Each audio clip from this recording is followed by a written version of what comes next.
or consolation, but so that he will shake off the chain and cull the living flower.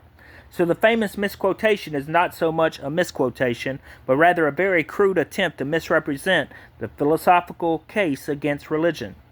Those who have believed what the priests and rabbis and imams tell them about what the unbelievers think and about how they think will find further such surprises as we go along.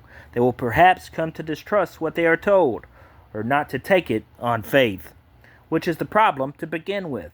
Marx and Freud, it has to be conceded, were not doctors or exact scientists. It is better to think of them as great, infallible, imaginative essayists.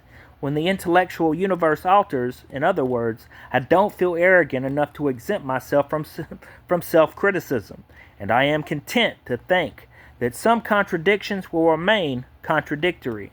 Some problems will never be resolved by the mammalian equipment of the human cerebral cortex, and some things are indefinitely unknowable. If the universe was found to be finite or infinite, either discovery would be equally stupefying and impenetrable to me. And though I have met many people much wiser and more clever than myself, I know of nobody who could be wise or intelligent enough to say differently. Bars. Thus, the mildest criticism of religion is also the most radical and the most devastating one. Religion is man-made. Even the men who made it cannot agree on what their prophets or redeemers or gurus actually said or did.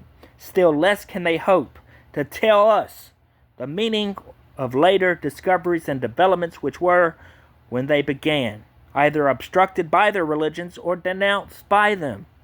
And yet, the believers still claim to know, not just to know, but to know everything.